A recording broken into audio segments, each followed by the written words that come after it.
በስመ አብ ወወልድ ወመንፈስ ቅዱስ አሐዱ አምላክ አሜን። ምስጋና የባህሪ ገንዘቡ የሆነ ልዑል አምላካችን ቸሩ እግዚአብሔር ስሙ በፈጠረው አንደበት ሁሉ የተመሰገነ ይሁን። እንዲሁም የንጽሕተ ንጹሐን የቅድስተ ቅዱሳን የእመቤታችን የድንግል ማርያም ስሟ የከበረና የተመሰገነ ይሁን። የወዳጆቹ የቅዱሳንም እንደየክብራቸውና ማዕርጋቸው መጠን ስማቸው የከበረና የተመሰገነ ይሁን። በያላችሁበት ሆናችሁ ይህንን ቃል እግዚአብሔር የምትሰሙ ሕዝበ ክርስቲያን በሙሉ በኃያሉ እግዚአብሔር ስም እንደምን አላችሁ? አሜን። የአምላካችን ስሙ የተመሰገነ ይሁን። ወይ ተአደው ጾመ ዘእግዚአብሔር እግዚአብሔር የሰራውን ጾም አትሻር። እዚህ ኃይለ ቃል መነሻነት ለተወሰኑ ደቂቃዎች ከኔ ጋር እንነጋገራለን ማለት ነው። የትምህርታችንም ዓላማ ስለ ጾም ጥቅም፣ ስለ ጾም ዋጋ፣ ጾም ስለሚያስገኘው ጸጋ እግዚአብሔር እንድንገነዘብና የታዘዘውን ጾም ሳንሽር እንድንጾም ለማስገንዘብ ያህል ነው። ወደፊትም የመጣው የእመቤታችን ጾም ነውና እሱን ታሳቢ አድርገን እያንዳንዳችን በጾም ወቅት ማድረግ ያለብን እንድናደርግ ለማሳሰብ ያህል ነው። እንግዲህ ይህን ኃይለ ቃሉን የምናገኘው በሃይማኖተ አበው ምዕራፍ 20 ከቁጥር 18 ላይ እናገኘዋለን። እግዚአብሔር የሰራውን ጾም አትሻር ዘወትሙ ረቡዕ ወዓርብ፣ እነዚሁም ረቡዕና ዓርብ ናቸው። ዘእንበለ ይርከብከ ደዌ ክቡድ፣ ጽኑ ደዌ ካላገኘህ በቀር ይላል። እንግዲህ ይህንንም አበው ሲገልጹ የኮሶን ምረት የማርን ጣዕም የሚያስረሳ ከባድ ሕመም ጽኑ ደዌ ካላገኘህ እግዚአብሔር የሰራውን ጾም አትሻር ብለው ሰለስቱ ምዕት ተናግረዋል ማለት ነው። እንግዲህ እግዚአብሔር በነቢያት አድሮ የሰራው ጾም አለ። ያንን አትሻር። በኋላም እግዚአብሔር ወልድ ሰው ሆኖ በተግባር ተጠምቆ በ30 ዘመኑ ተጠምቆ ወደ ገዳመ ቆሮንቶስ ገብቶ 40 መዓልት 40 ሌሊት የጾመው ጾም አለ። እሱን አትሻር። ሐዋርያትም ከመምህራቸው ከጌታችን ከአምላካችን ከመድኃኒታችን ከኢየሱስ ክርስቶስ አግኝተው ጌታችን ኢየሱስ ክርስቶስ በተግባርም በትምህርትም ያስተማረውን ጾም መነሻ አድርገው የሰሩት ጾም አለ። እሱን አትሻር። ሐዋርያትም እንግዲህ ከሰሩ በኋላ ከነሱ በኋላ የተነሱ 318 ሊቃውንት ሌሎችም አበው ከሐዋርያት ከተማሩ ከሊቃውንት ተምረው የሰሩት ጾም አለ። እሱን አትሻር ብለው ሰለስቱ ምዕት በምዕራፍ 20 በቁጥር 18 አስቀምጠዋል ማለት ነው። እንግዲህ ጾም ማለት ምን ማለት ነው ስንል በፍትሐ ነገሥት ፍትሕ መንፈሳዊ ምዕራፍ ወይ አንቀጽ 15 ከቁጥር 1 ጀምረን ስናነብ የምናገኘዋለን። ያው በእንተ ኩሎሙ አጽዋማት ይላል። ስለ አጽዋማት ሰለስቱ ምዕት በቀኖና የሰሩትን ዝርዝር ጉዳይ እናገኛለንና ጾምሰ ተከልኦተ ብእሲ እመብል በጊዜ እውቅ ዘበውስተ ሕግ ወይም በውስተ ሕግ ይላል። ጾም ማለት በታወቀ ዕለት በታወቀ ሰዓት የሰው ከምግብ መከልከል ነው። ወይም በታዘዘ ሕግ የሰው ከምግብ መከልከል ነው ይላል። ወይም ደግሞ ሰውን ከምግብ መከልከል ነው ይላል። የሰው ልጅ በታወቀ ዕለት የሚለው እነዚህ ሰባቱ አጽዋማት አሉ። በእነዚህ ዕለታት በእነዚህ አውርሃት የታወቁ ዕለታት አሉ፣ የታወቁ አውርሃት አሉና በእነዛ ጊዜያት ከጾም መከልከል ነው። እንግዲህ እንደ አብይ ጾም ያለው 40 ጾም የእመቤታችን 2 ሱባኤ ሌሎችም የጾመ ነቢያት ጾመ ሐዋርያት የታወቁ እነዚህ ሰባቱን አጽዋማት እነዚህን መጾም ነው። በታወቀ ጊዜ ማለት ደግሞ በታወቀ ሰዓት እስከ 9 ሰዓት እስከ 11 ሰዓት ከዛም ደግሞ 13 ሰዓት እነዚህ በታወቁ ሰዓቱን ዕለቱን ወራቱን እየለዩ መጾም ነው። ወይም ደግሞ የሰው ከምግብ መከልከል ነው ይላል። እስከታወቁ ዕለታት ስንል እስከነዛ ድረስ እንደ 30ውን ወይም 40ውን 14ቱን ሱባኤያት ሰው ዝም ብሎ ከምግብ ተከልክሎ መኖር አይችልም። ምናልባት ለበቁ ለቅዱሳን ካልሆነ ከምግብ አይነት የምንከለከለው ስላለ ነው። ከእንስሳት ተዋጽኦ ወይም የጥሉላት መባሌት ከምንላቸው እንደ ስጋ፣ እንደ ቅቤ፣ እንደ ወተት ካሉት እነዚህ እስከ ተወሰኑ ወራት ሳምንታት ድረስ የምንከለከልበት ነው። እስከ ፍስክ ድረስ የምንከለከለው ከነዚህ ከእንስሳት ተዋጽኦ እና ከመሳሰሉት እንደዚሁም የአልኮል አይነት መጠጥ ሰውን የሚያሰክር አይምሮን የሚያስት እነዚህ አይነት ነገር መከልከል። እንደውም ባለትዳር ባልና ሚስት ደግሞ በምንጣፍ ተለያይተው ከሩካቤ ስጋ የሚከለከሉት ከተወሰኑ ዕለታት ወራት ነው። በጊዜ እጉቅ ለተወሰኑ ሰዓታት ማለት ደግሞ እንግዲህ ጾም እስከ 9 ሰዓት ነው የሚጾመውና እስከዛ ድረስ ከማንኛውም ነገር ከእህል ከውሃ ሰው ራሱን ጠብቆ ከነዚህ ርቆ የሚጾመው ስለሆነ ነውና ጾም ማለት እንደዚህ ነው። ባጭሩ የሰው ከምግብ መከልከል ነው ብሎ ያስቀምጠዋል ፍትሐ ነገሥት። ከዛም ደግሞ የነፍስ ግብር ነው። ጾም ጸባይተ ግብር ውእቱ ይላል፣ የነፍስ ግብር ነው ይላልና የነፍስ ግብርም ስለሆነ እዚህ መንገድ እንግዲህ እነዚህ ሰባቱ አጽዋማትን ለይተን አውቀን እንጾማለን። ሌሎች የፈቃዳት አጽዋማት ይኖራሉ። የሚቻል ከሆነ እነዛንም ሰው እንደወደደ መጾም ይችላል፣ አብዝቶ መጾም ይችላል። እንደውም ጽኑ ደዌ ካላገኘው ማለት ቅድም እንደተናገርኩት የማር ጣዕምን የኮሶ ምረትን የሚያስረሳ ደዌ ካልሆነ ካልከለከለው በቀር ከዛም ደግሞ በበዓለ ልደት፣ በዓለ ጥምቀት፣ በበዓለ ጴንጠቆስጤ በእነዚህ የማይጾምባቸው ዕለታት አሉ። ከነዚህ ውጭ ግን ሰው ሌሎቹን ዕለታት ዓመቱን ሙሉ ቢጾም ዋጋ ጸጋ ይበዛለታል እንጂ ምንም የሚጎዳው ነገር የለም ማለት ነው። ስለዚህ ለሁሉም ክርስቲያን የተሰሩ 7 አጽዋማት አሉ። ጾመ ነነዌ፣ አብይ ጾም ጌታችን ኢየሱስ ክርስቶስ ራሱ ባለቤቱ የጾመው፣ ጾመ ሐዋርያት፣ የእመቤታችን ጾመ ፍልሰታ የምንላት፣ የገና ጾም ከህዳር መንፈቅ ጀምሮ እስከ ልደት ድረስ ያለው የነቢያት ጾም፣ ግሃድ፣ ከዛም ጾመ ነነዌ፣ ጾመ ድህነት።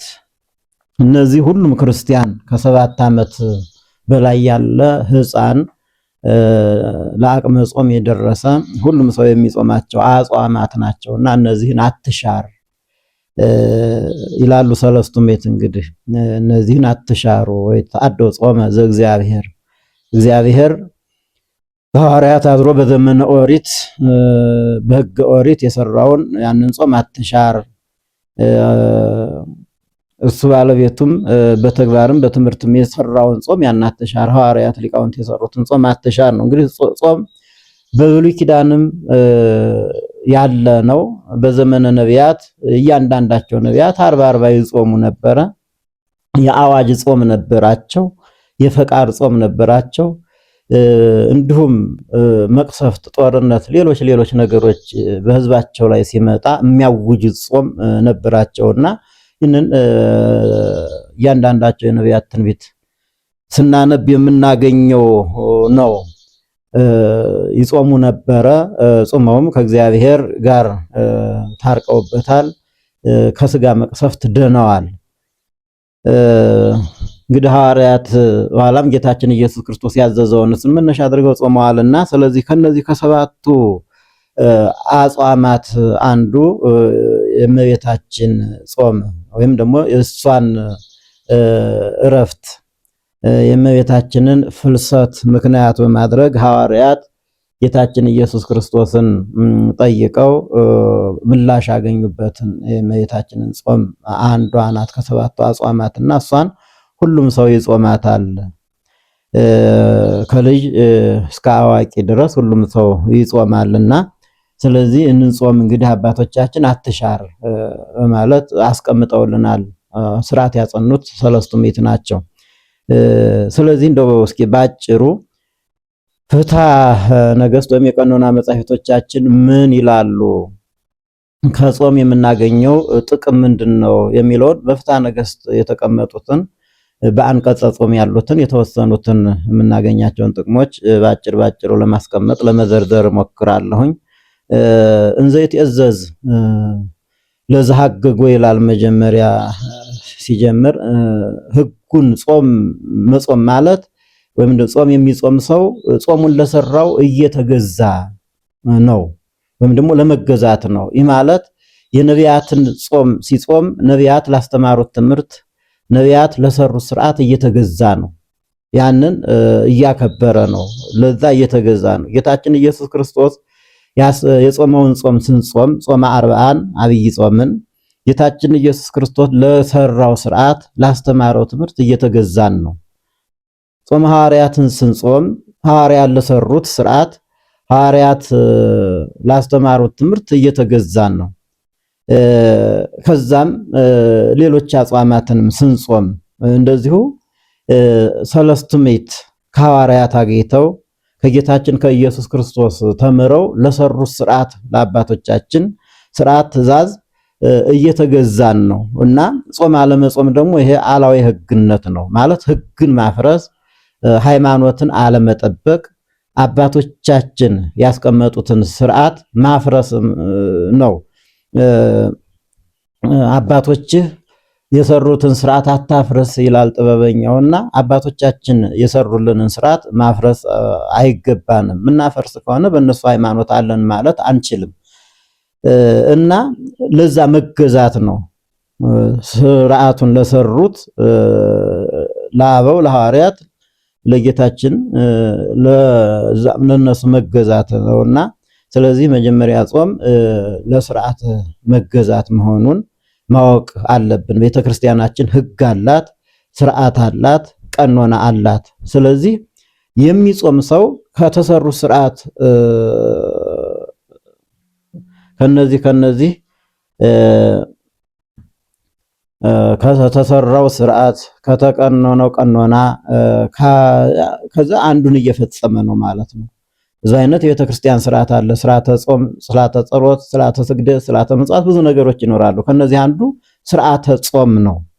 ስርዓተ ጾም እነዚህ ሰባቱን አጽዋማት ሲጾም ለቤተክርስቲያን ስርዓት እየተገዛ እየታዘዘ ነው ማለት ነው።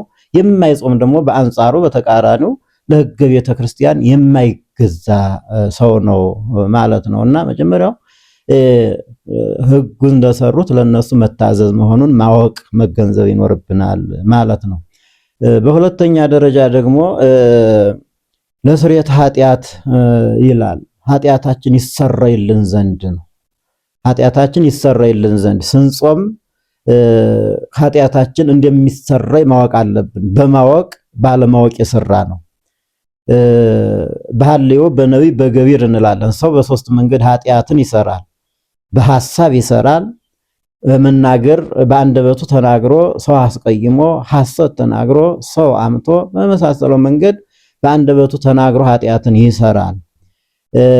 ከዛም ደግሞ አልፎ በተግባር ይሰራል እና እነዚህ በሐልዮ በነቢብ በገቢር የሰራነው ኃጢአት ይሰረይልናል ስንጾም። በጾም ወበጸሎት ይሰረይ ሁሉ ኃጢአት። ቅዱስ ያሬድ በጾም በጸሎት ኃጢአት ሁሉ ይወገዳል ይላል። ኃጢአት ይወገዳል። ስለዚህ እያንዳንዳችን የምንሰራው ኃጢአት ሁሉ የሚወገደው በጾም ነው። ወሀበነ ጾመ ለንስሐ በዘይሰራ ኃጢአት ቅዱስ ያሬድ ነው። ኃጢአት በሚሰራ ገንዘብ ጾምን ለንስሐ ሰጠን ይላል። የእግዚአብሔር ቸርነቱ ነው። እንደወደቅን እንደራቅን እንዳንቀር ጾምን ለንስሐ ሰጠን፣ ለኃጢአት ስርየት የሆነን ዘንድ ሰጠን እና ስለዚህ ሁለተኛው ያው ኃጢአታችን ይሰረይልን ዘንድ ጾም ተሰርቶልናል ማለት ነው።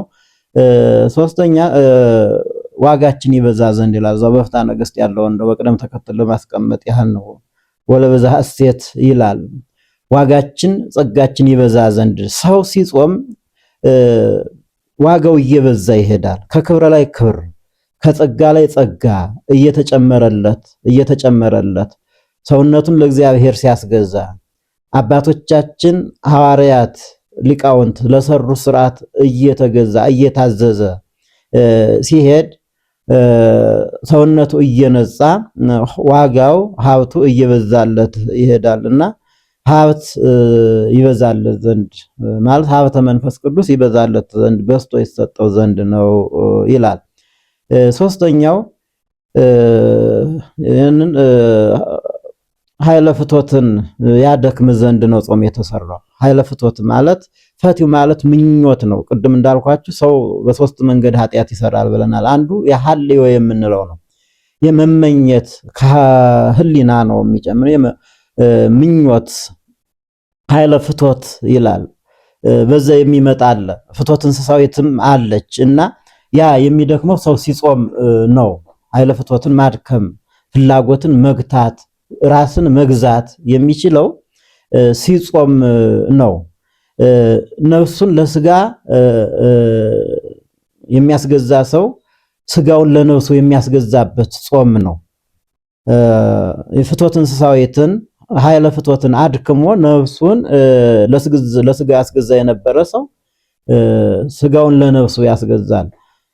ሐዋርያው ቅዱስ ጳውሎስ በገላትያ መልእክቱ ምዕራፍ 5 እንዲያስቀመጠው በመንፈስ ሁሩ ወፍትወተ ሥጋክሙ ይትግበሩ፣ በነፍስ መንገድ ሂዱ ማለት የነፍስን ስራ ስሩ፣ የስጋን ስራ አትስሩ።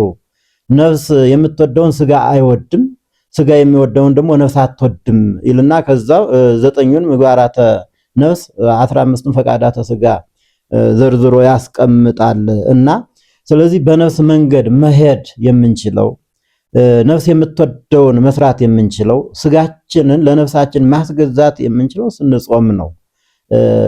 ስለዚህ ያንን ያደክም ዘንድ ይላል። ሰው ከበላ ከጠጣ ደም ይመላል፣ ኃጢአት ይበዛል ከዛ የተነሳና ስለዚህ ሰው ለዝሙት ላለመገዛት ለኃጢአት ላለመገዛት ኃይለ ፍቶትን ለማድከም ስጋዊ ፍቶትን ስጋዊ ፍላጎትን ለማድከም መጾም አለበትና አራተኛው እርሱ ነው።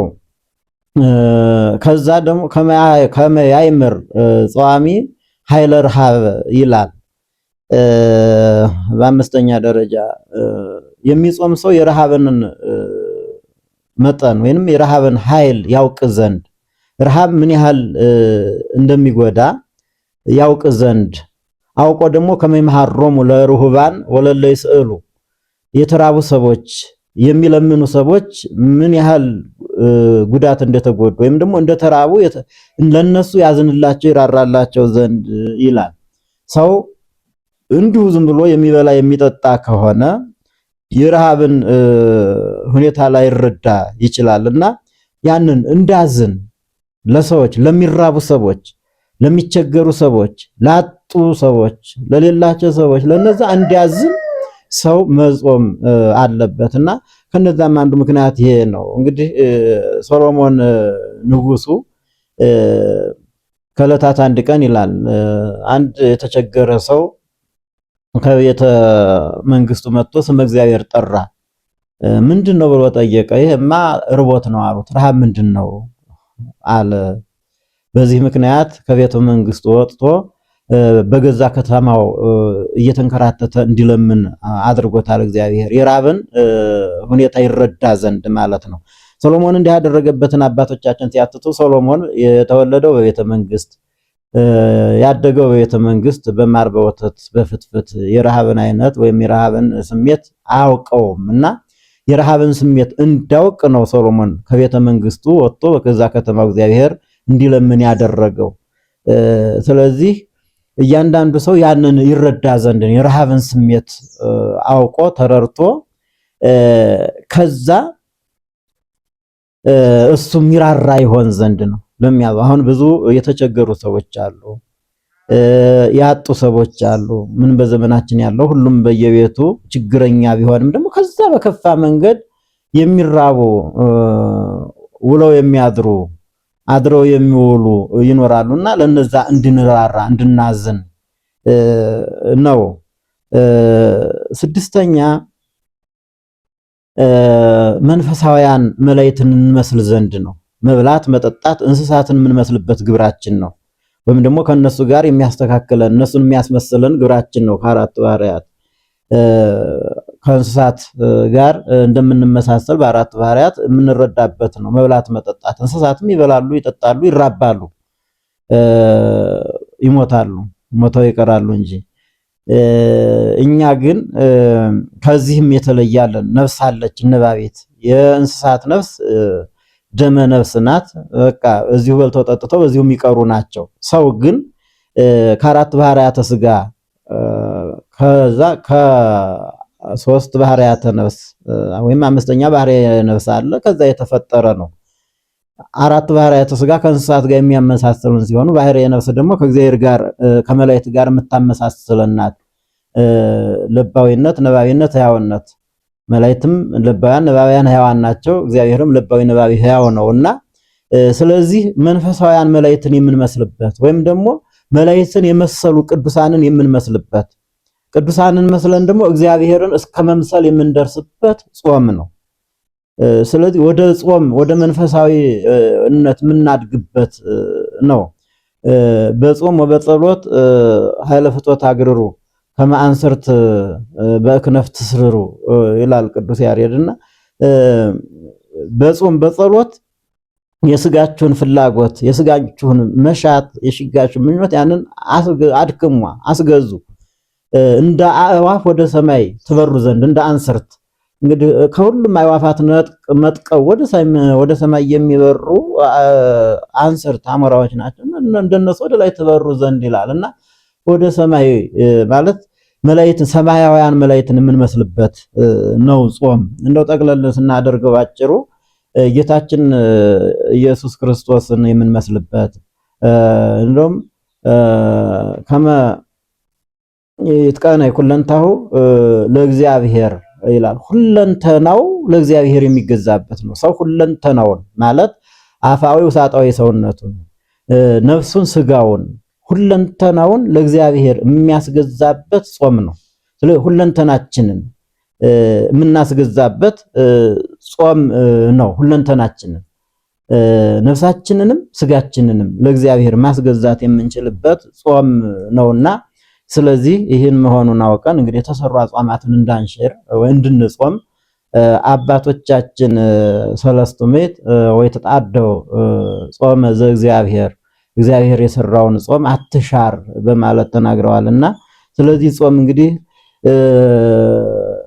ለነቢያት ለሐዋርያት ለአበው ቀደምት ለሰለስቱ ምዕት የሕግ ስርዓት የምንገዛበት ስርየተ ኃጢአትን የምናገኝበት ሀብተ መንፈስ ቅዱስን የምናገኝበት ኃይለ ፍትወትን የምናደክምበት የረሃብን ስሜት የምንረዳበት ለተራቡ ለተጠሙ ለተቸገሩ ሰዎች የምናዝንበት የምንራራበት መላእክትን ቅዱሳንን የምንመስልበት ሁለንተናችንን ነፍሳችንን ስጋችንን ለእግዚአብሔር የምናስገዛበት መሆኑን ማወቅ መገንዘብ ይኖርብናል። ይህን ተገንዝበን መጾም ይኖርብናል ማለት ነው። እንግዲህ እንይዘን አሁን በዘመናችን ያለው ትውልድ ስለ ጾም ያለው ግንዛቤ በምን ልክ ነው ስንል በጣም ያሳዝናል። በገጠር አካባቢ ያለውን ባለማወቅ እንላለን። አሁን ጾመ ድህነትን የሚጾም የለም ማለት ዓርብና ሮብን የሚጾም የለም። ጾመ ሐዋርያትን የሚጾም የለም። ጾመ ነቢያትን የሚጾም የለም። እንደው ምናልባት ጌታችን ኢየሱስ ክርስቶስ የጾመው ጾመ አርብዓን አብይ ጾምንና የእመቤታችንን ጾም ትንሽ ሰው ሊጾም ይችላል እንጂ በጣም በአስቸጋሪ ሁኔታ ላይ ነው የምንገኘው። ይህ ሁሉ መዓት የሀገራችን የእርስ በርስ ጦርነት፣ እልቂት፣ የሰው ልጅ ደም በከንቱ መፍሰስ፣ ረሃቡ፣ የኑሮ ውድነቱ፣ ሌላውም ችግር እንግዲህ ካልጾምን ካልጸለይን ጾማችንን ጸሎታችንን ወደ እግዚአብሔር ካላደረስን ከዚህ የከፋ እንዳይሆን ያሰጋል። ምናልባት እኛ ራሳችንን ለእግዚአብሔር ማስገዛት ካልቻልን እግዚአብሔር ደግሞ እኛን ሊሰማን አይችልም። በምን መንገድ? እኛ ከሱ ስንርቅ እሱም ከኛ ይርቃል። እኛ ከሱ ስንሸሽ እሱም ከኛ ይሸሻል። እና ይሄንን መገንዘብ ይኖርብናል። እና ትውልዱ ስለ ጾም ያለው አመለካከት ትንሽ አስቸጋሪ ነው። እንደው ትንሽ ሳይባል በጣም ከባድ ነው። በእውነቱ ለመናገር ከባድ ነው። እንዲሁ እንዳገኘ በልቶ ጠጥቶ ስጋዊ ደስታ፣ ምድራዊ ደስታ ተደስቶ መሄድን የሚፈልግ ትውልድ ነው እና ያለው ጾምን ሲደፋፈር እናየዋለን፣ ሲሽረው እናየዋለን። አንደኛ አጽዋማት እኒ ሰባቱ አጽዋማት ከ7 ዓመት በላይ ያለ ሕፃን ማንኛውም እንዲጾም ከ7 ዓመት በላይ ያለ ክርስቲያን ማንኛውም እንዲጾም ነው። እንግዲህ አዳም 7 ዓመት ሕገ እግዚአብሔርን ጠብቆ ነው የኖረው በገነት። ከ7 ዓመት በኋላ ሕግ አፍርሷልና እንደሱ ሕግ አፍራሾች እንዳንሆን እነዚህ 7ቱን አጽዋማት እንድንጾም ታዘናል። አዳም ዕፀ በለስን በልቶ ሕገ እግዚአብሔርን በመብላት ነው ያፈረሰውና እኛም ደግሞ ያንን በመብላት እንዳናፈርስ እነዚህ 7ቱ አጽዋማት ተሰርተውልናልና እነዚህን እንዳናፈርስ መጠንቀቅ መጠበቅ ይኖርብናል። እና እንግዲህ ወጣቱ እንደሚታወቀው ነው። አንደኛ እነዚህ 7ቱን አጽዋማት በትክክል አይጾማቸውም። ሁሉም ሰው ክርስቲያን የሆነ ሁሉም ሊጾማቸው የግድ ነው። ቅድም እንደተናገርኩት ምናልባት እንኳን የማይጾምባቸው ዕለታት አሉ፣ የታወቁ ናቸው። ልደት፣ ጥምቀት፣ በዓለ ሃምሳ። ከዛ ውጭ ያለ ደግሞ ጽኑ ደዌ ማለት ጽኑ በሽታ ካልገጠመው በቀር ማለት የማርን ጣዕም የኮሶን ምረት የሚያስረሳ ወይም የማያሳውቅ ነው የሚለው። ግን አሁን አንዳንድ ሰዎች በህመም ምክንያት ጾም ሲሽሩ ስለሚታይ ነው። ሐኪም አዞናል፣ አትጾሙ ተብለናል፣ ሊያዝ ይችላል። ግን የሆነ ሆኖ አንዳንዱ ምክንያትን መሻት እንዲሁ ጾምን ለመሻር ምክንያት መሻት አለ። እንደው ያ ባይኖር ምናልባት ጾም መድኃኒት መሆኑን ብናውቅ፣ የነፍስም የስጋ መድኃኒት ነው ጾም እና ብናውቅ፣ የስጋም የነፍስም መድኃኒት መሆኑን ብናውቅ መጾም ብንችል እንደው ምክንያት ባንፈጥር ጥሩ ነው። ከዛ ወጣቱ ደግሞ ዝም ብሎ ስድነት፣ ሕገ ቤተክርስቲያንን፣ ትእዛዘ ቤተክርስቲያንን አለማክበር ማለት ያ ጾምን መሻር። አንደኛ ከ7ቱ አጽዋማት የተወሰኑትን ለይቶ መጾም፣ የተወሰኑትን መተው። እነዚህ 7 ሁሉ ግዴታ እንጾማቸው ዘንድ የታዘዙ ናቸው። ከዛ እንደው አሁን ዓርብ፣ ረቡዕና ዓርብ የጾመ ድህነት የምንለው በገጠር አካባቢ ብዙ ገበሬ ባለማወቅ ነው አይጾሙትም። በከተማ አካባቢ ባለማወቅ ነው ስንል ደግሞ ያወቀው ትውልድም ጾሙን ተወረሰው። ከዛም እየለየ መጦም ወይም ደግሞ ለጭራሹ አለመጦም አለና እሱን መገንዘብ ነው። እንደ በየከተማው እንግዲህ በየሆቴሉ፣ በየካፌው፣ በየሬስቶራንቱ እንግዲህ በየሊኳ እንዳወጡ ይታወቃልና እንደው ክርስቲያኖች ቢችሉ በጾም ወቅት የጾም የሆኑ ምግብን ማቅረብ ቢችሉ፣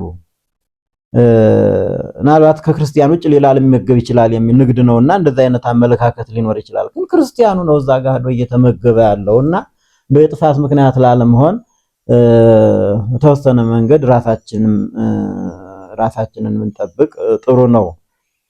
ከዛ ወጣቱ እንግዲህ 7ቱን አጽዋማት አለመጾም ብቻ ሳይሆን የሰዓቱም ጉዳይ አነጋጋሪ ነው። ጾም እስከ 9 ሰዓት ነው ሰዓቱ። በጊዜ እውቅ ማለት የታወቀ ሰዓት 9 ሰዓት ነው። እሺ እኛ ጾም እስከ ስንት ሰዓት ነው? እንግዲህ ከ6 ጀምሮ እንግዲህ እስከ 7 ነው። ምናልባት እንግዲህ አንዳንድ ሰዎች ሊሆኑ ይችላሉ፣ ሁሉንም መውቀስ ባይቻልም አብዛኛው ትውልድ መናገር ነው ወይም አብዛኛውን ሰው መናገር ነው።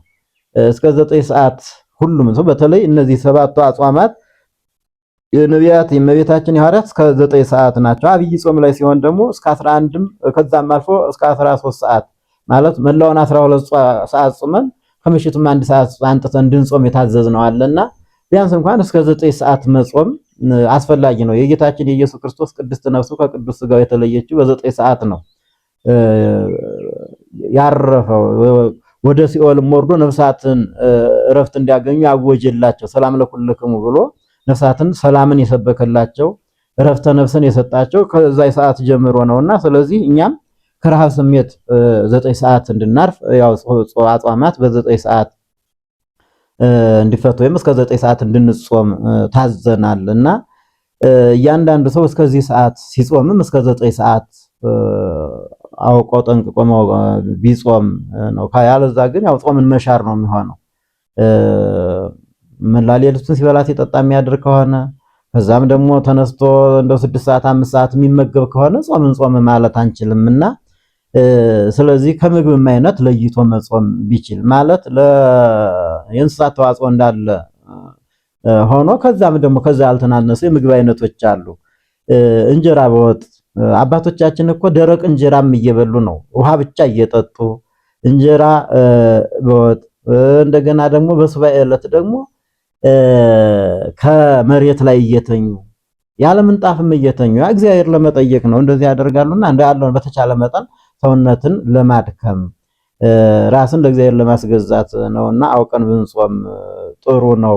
እንግዲህ እመቤታችን ጾም ከሰባቱ አጽዋማት አንዱ ነው። የጾሙትም ሐዋርያት ናቸው። የጾሙበት ምክንያትም እመቤታችን ቅድስት ድንግል ማርያም ዕረፍቷ በጥር 21 ነው። ዕለቱን እንግዲህ ወደ መቃብር ወደ ጌቴሴማኒ ይዘዋ ሲሄዱ አይሁድ እንደ ልጇ ተነሳች አረገች እያሉ ያውኩናል በማለት ተሰብስበው እመቤታችንን ስጋዋን በአልጋ ሲወስዱ ከዛ ወረድ እናቃጥላለን ሲሉ እንግዲህ ስጋዋን ከዮሐንስ ጋር ወደ ገነት ወስዶ በዕፀ ገነት ስር አስቀምጧት ነበር። ዮሐንስ ያንን አይቶ ተመልሷል። ሐዋርያት ይህን ሲሰሙ ዮሐንስ እንዳየኛ ምን ብለው ነሐሴ 1 ቀን ሱባኤ ገቡ። በ14 አምጥቶ ስጋዋን ሰጣቸው።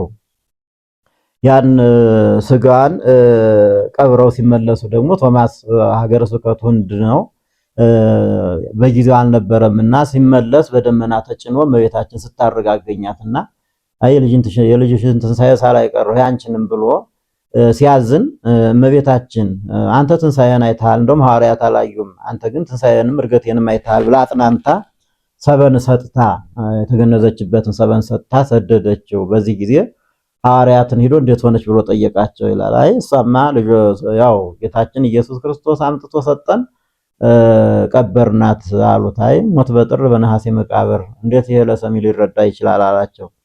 እነሱ ተነስተው ወደ መቃብሯ እናሳይ ብለው ሲወስዱ መቃብሯ ባዶ ሆኖ አገኙ። በዚህ ጊዜ በአመቱ ሁኔታውን ነገራቸው። አይ እኔማ እንድትረዱ ብዬ እንጂ ይኸው ስታርጋ አይቻት አግኝቻት ይኸው ሰበን ሰጥታ ለእናንተ እንዳትረዳ ነግራኛለች አላቸው። ለበረከት ተካፈሉ ይላል። እመቤታችን ደግሞ እንግዲህ እርገቷን ትንሳኤዋን እርገቷን እንድታሳያቸው ጌታችን ኢየሱስ ክርስቶስ እንዲገልጽላቸው በአመቱ ሱባኤ ገቡ። አምጥቶ ሰጣቸው። ሁለት ሱባኤ ሲፈጸም ነሐሴ 16 ቀን እርገቷን አዩ። እንግዲህ ምክንያቱ እሱ ነው። አስቀድመን እንደተናገርነው እንግዲህ በረከተ ስጋ በረከተ ነፍስን ለማግኘት ነው። የእመቤታችንን ጾም ስንጾም ከእመቤታችን በረከትን ረድኤትን እመቤታችን ድንግል ማርያም ለሐዋርያት እንደተገለጸችላቸው ጌታችን ኢየሱስ ክርስቶስ እናቱን አምጥቶ እንደሰጣቸው ራሱን እንደገለጸላቸው ስጋው ደግሞ እንዳቀበላቸው በዛች ዕለት እኛም እመቤታችን ድንግል ማርያም በረከትን እንድታድለን ልጇ አምላካችን መድኃኒታችን ኢየሱስ ክርስቶስ በረከተ ስጋ በረከተ ነፍስን እንዲያድለን በእናቱ በእመቤታችን አማላጅነት ቃል ኪዳን ያን በረከት እንዲሰጠን እንጾማለን ማለት ነውና በናፍቆት በጉጉት የምንጠብቀው ነው የእመቤታችን ጾም ሐዋርያት የጾሙት ጾም።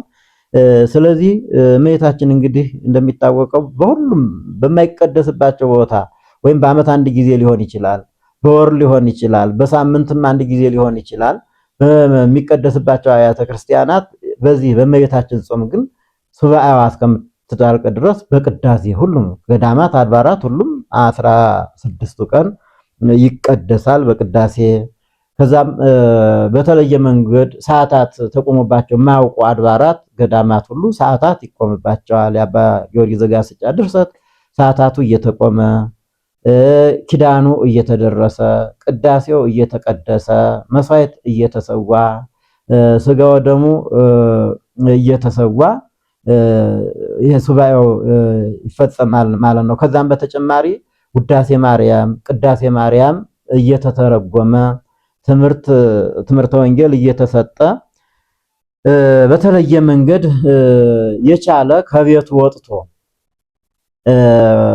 በገዳማት በአድባራት ሱባኤ ይዞ ማያውንም ማደሪያውንም ከዛው አድርጎ ህሊናውን ለእግዚአብሔር መላ አካላቱን ለእግዚአብሔር ያስገዛ ዘንድ ሁሉም በሚችለው ወደ ቤተ ክርስቲያን መጥቶ ሱባኤዋን የሚያሳልፍ ይኖራል። የሚያሳልፉ ምእመናን አሉ ይኖራሉ። መላዋን እቺን 14ን ሱባኤም ከእህል ከውሃ ተቀልክለው በተለይ መነኮሳት ደግሞ በጥሬ ብቻ የሚጾሙ አሉ። በጥሬ ብቻ የሚጾሙ ደረቅ መሬት ላይ ተኝተው አፈር ላይ ተኝተው ወይም ደግሞ ዝም ብለው በቁመት ሱባኤዋን የሚያሳልፉ አሉ። እንደ ሁኔታው እንደተቻለው እንደ አቅሙ እንደ ሁሉም ሰው የእመቤታችንን ጾም በዛ መንገድ ይጾማል ማለት ነው። ይሄ በጣም ጥሩ ነው። እውነት ለመናገር ኢትዮጵያውያን ብዙ ጊዜ ሰው ወደ ስጋው ደግሞ ሲቀርብ አይታይም። ቅድም እንዳልኩት ፍትሐ ነገሥትም እንደሚናገረው አንዱ ራሳችን ለስጋው ደግሞ የምናበቃበት ነው ጾም ማለት ለስጋው ደግሞ የምናበቃበት ወደ እግዚአብሔር የምንቀርብበት ነው እና ስለዚህ እያንዳንዱ ሰው ጾሞ ስጋው ደግሞ መቀበል አለበት፣ ወደ እግዚአብሔር መቅረብ አለበት፣ ስጋው ደግሞ መቀበል አለበት እና እሱንም ማወቅ መገንዘብ ያስፈልጋል። በሌላ መንገድ እንግዲህ ከጾም ጋር አብረው የሚሄዱ ነገሮች አሉ። ጾም ስንል ነፍስ ግን ምስጋናም ለእግዚአብሔር ስናስገዛ ጾም ከጸሎት ጋር ወዝንቱ ዘመድ እየወጽ ዘንበለ በጾም ወበጸሎት ማቴዎስ ወንጌል ምዕራፍ 17 ከቁጥር 21 ላይ የምናገኘው ኃይለ ቃል አለ። የአብሮ አደግ ሰይጣን ካልጾማችሁ ካልጸለያችሁ አይወጣም ወይም ከጾም ከጸሎት በቀር ሊወጣ አይችልም ብሎ ተናግሯልና አብሮ አደግ ልምድ የልምድ ኃጢአት ስንፍናው ሌላውም ነገር ሁሉ ካልጾምን ካልጸለይን ከኛ የሚወጣ የሚርቅ አይሆንም። በሀገራችን ላይ የምናየው ችግር የምናየው መከራ ፈተና የደም መፍሰስ የንጹሃን ደም መፍሰስ በየጊዜው የምንሰማው ሰቆቃ ይሄ ሁሉ ሊርቅ የሚችለው ስንጾም ስንጸልይ ነው። አብሮ የመጣ አብሮ የቆየ ይሄ ሊያጠፋን የደረሰ ሁሉ መከራ ፈተና በጾም በጸሎት ነው ሊርቅ የሚችለውና ስለዚህ ከጾም ጋር አብረው የሚሄዱ ነገሮች ለማሳጠር ያህል ጸሎት ያስፈልጋል። እንግዲህ በ24 ሰዓት 7 ጊዜ እንድንጸልይ ታዘናል። ከዛም በበዛ መንገድ አብዝተን የምንጸልይ መሆን ይኖርብናል። ስግደት፣ ሁለተኛ ስግደት፣ በጾም ወቅት ስግደት መስገድ አብዝቶ መስገድ ያስፈልጋል። ከዛም ምጽዋት ያለው ሰው ለሌላቸው መስጠት፣ እንዲሁም መቀደሻ ጧፍ፣ ዕጣን፣ ዘቢብ የሌላቸው አብያተ ክርስቲያናት አሉ። ለነዛም ጧፍ፣ ዕጣን፣ ዘቢብ መስጠት የሚችለውን ማድረግ ማዘን፣ መራራት እንደው የሌለው እንኳን ቢኖረኝ ይሰጥ ነበር ብሎ መመኘት በጎ ነገር ነውና ከሰጡት እኩል ዋጋውን ያገኛልና እነዚህ ሁሉ አስፈላጊዎች ናቸው። በጾም አብረው የሚሄዱ ርህራሄ እነዚህ እርቅ መፈጸም የተጣላ ካለ ቅድመ ጾም እንደ ሱባኤ ከመግባቱ ጾም ከመጀመሩ አስቀድሞ መታረቅ ያስፈልጋል። እንደው በልቡናችን ውስጥ ቂም በቀል ይዘን እንጾማለን እንጸልያለን ብንል የሚሆን አይደለም። ጸሎቱ ለመስተቀይም ከመዘር ዘወርቅ ማዕከል አስዋክ የቂመኛ ሰው ጸሎት በሾህ መካከል የወደቀ ዘር ነው። ያ ማለት አድጎ አብቦ አፍርቶ ፍሬ መስጠት እንደማይችል ከዛው ሾሁ አንቆ እንደሚያስቀረው በልቡና ቂምን በቀልን ይዞ ሰው ጾማለሁ እጸልያለሁ ቢል እንደዛ ነው። ፍሬ ሊያገኝ አይችልም፣ ወይ ደግሞ ፍሬ ሊሰጥ አይችልም። ለእግዚአብሔር የሚያቀርበው ፍሬ ሃይማኖት ፍሬ ምግባር አይኖረውም ማለት ነውና ስለዚህ ከቂም ከበቀል መራቅ በፈቃደ ካህን በምክረ ካህን ማለት ንስሐ መግባት ወደ እግዚአብሔር መቅረብ ከመጾማችን በፊት ነው። ንስሐ መግባት ለአበ ነፍስ ማማከር የሰሩትን ኃጢአት መናዘዝ አስቀድሞ ለመጾም መጾም ማለት መዘጋጀት ከነዚህ ከአላስፈላጊ ነገሮች ከሐሰት ከትዕቢት ከሐሜት ከሌሎች ነገሮች ሁሉ መለየት ያስፈልጋል። እንግዲህ ጾም እነዚህ በጊዜ ያተለክተው የተሰሩ አጽዋማት አሉ። እነዛም ለጊዜው ቅድም እንደዘረዘር ነው ከስጋ ጥሉላት ከመባሊት ከነዛ የምንለይባቸው ናቸው። ከዛም ደግሞ ከጾም ትዕቢቱ፣ ሐሰቱ፣ ሐሜቱ፣ ሰይጣናዊ ቅናት ሌላም ነገሮች እነዚህ ክፉ የተባሉ ነገሮችን ሁሉ እነዚህን ማራቅ እነዚህን ሁልጊዜም የምንጾማቸው ናቸው። ስንጾም አይን ቅዱስ ያሬድ አይን ክፉ ከማየት ጆሮ ክፉ ከመስማት አንደበት ክፉ ከመናገር ይጹም ይላል። እነዚህ ሁሉ የስሜት ሕዋሳቶቻችን በሙሉ ሊጾሙ ይገባል። በአይናችን ክፉ እየተመለከትን በጆሮአችን ክፉ እየሰማን ማለት ሰምተን እውነት ነው እያልን የሆነውንም ያልሆነውንም በአንደበታችን ሰውን የሚያስቀይም ሰውን የሚጎዳ ነገር እየተናገርን በሌሎች የስሜት ሕዋሳቶቻችንም ለእግዚአብሔር የማይፈልግ ነገር እየሰራን እንጾማለን ብንል ጾምን መሻር ነው የሚሆነው። አንዳንድ ጊዜ ብዙ ሰው እኮ ጿሚ ነው። ሲጾም ግን ደግሞ እንደገና ጾምን የሚሽር ጾም ነው የሚጾመው። እንግዲህ ጌታችን ኢየሱስ ክርስቶስ በማቴዎስ ወንጌልም አስቀምጦታል። ወሰወት ጸጉሙ ይትኩኑ ከመመደለዋል ስትጾሙ እንደ ግብዞች አትሁኑ ብሏል። ጿሚ ነኝ ለማለት ጾምኛ ነኝ ለማለት ትርምተኛ ነኝ ለማለት የሚጾም ሰው ካለ ያ የግብዞች ጾም ነው። ሰው ያወቅልኝ ብሎ ራስን እንደው በራብ የተጎዱ አስመስሎ መጾም እንደዛ አይነት የትዕቢት ነው፣ ትምክህት ነው። ከእግዚአብሔር ዘንድ ዋጋ ሊያገኝ አይችልም። እንደዛ አይነት ጾም አትጾሙ እንደ ግብዞች። የግብዝ ጾም አትጾሙ ማለት እንደው የአፍአ ጾም በውስጡ ያልሆነ ማለት በውስጡ ክፉ እያሰበ ክፉ እየተናገረ እንዲህ የሚጾም ሰው ከሆነ ይሄ ግብዝ ጾም ነው፣ ጾምን መሻር ነውና ስለዚህ ምናልባት በጾም ከስጋ ከቅቤ ከእንቁላል ከሌሎች ከምግበ ስጋ ተከልክለን ጾማችንን እንዳንሽር ከክፉ ነገር መጠበቅ አለብን። ከውሳጣዊ ነገር ከልቡናችን የሚመነጭ ሰውን የሚጎዳ ነገር አለመናገር ይጠበቅብናል እና ስለዚህ እንደዛ እንድናደርግ አምላካችን ይፍቀድልን። እንግዲህ ጾም ፍሬሃ ጥዑም ጾም ልጓም ፍሬሃ ጥዑም ይላል ቅዱስ ያሬድ። ጾም ልጓም ናት ማለት ከነዚህ ለኃጢአት የሚገብሩ ወይም ለኃጢአት የሚገዙ ለምድራዊ ፍላጎት ለስጋዊ ምኞት የሚገዙ ሕዋሳቶቻችንን ወደ እግዚአብሔር የምናቀርብባት ማለት ልጓም እንደሚታወቀው ፈረስን በቅሎን ሌሎች የሚገራበት ነው። እነሱ ወደ ፈለጉት አቅጣጫ እንዲሄዱ የሚያደርግ ነው፣ ወደ ተፈለገበት አቅጣጫ። ጾምም እንደዛ ነው። ነፍስ ወደ ፈለገችው አቅጣጫ እንዲህ ትሄድ ወደ እግዚአብሔር ወደ መላእክት ወደ ሰማያዊ መንግስተ ሰማያት እንድትሄድ ማለት ሰማያዊ ነገር እንድታሰብ የሚያደርገን ልጓማችን ጾም ነው። ፍሬሃ ጥዑም ነው። ካወቅነው ደግሞ እንግዲህ ፍሬ እንደ ጾም የሚጥም የለም፣ እንደ ጾም የሚጣፍጥ የለም እና ስለዚህ ጾም እንግዲህ በዚህ መልኩ ተሰርቶልናል። ብዙ ጥቅሞች አሉት ሲታሰብ አይደለም እንደ ነፍስ እንደ ስጋ ቅሉ ብዙ ጥቅሞች አሉትና ይህንን አውቀን መጾም ይጠበቅብናል። እያንዳንዳችን ከመቤታችን በረከትን ረድኤትን ለማግኘት ነው። የሱባኤ ቀን ነው፣ የቀኖና ቀን ነው። እነዚህን ለይቶ ማወቅ ያስፈልጋል። ሱባኤ ማለት ምንድነው? ቀኖና ማለት ምንድነው? እንዳልኳችሁ ጾም ማለት እዚህ መከልከል ነው። በጾም ከማይደረጉ ነገሮች መከልከል ነው። ቀኖና ማለት ደግሞ ያንን መጥኖ መመገብ ነው። እንደው ዝም ብሎ ከቀረበልኝ ብሎ ወይም ጾም ከዋልኩ ብሎ ያገኘውን መብላት አይደለም።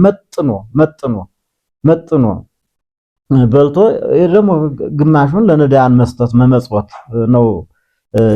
መመጠን መቀነን ራሱን በዛ መንገድ ማስተካከል ነው። ሱባኤ ማለት ደግሞ እንግዲህ በተለየ መንገድ ቀን ቆጥረን የተሰሩት አጽዋማት ያው የተቀጠረ የታወቀ ቀን አላቸው። በዛ ያ ዕለታቱ በሙሉ ሱባኤ ይባላልና እመቤታችን ደግሞ የተለየ ሱባኤ ዕለታት ናቸው። በዛ መንገድ መጾም ይገባናል።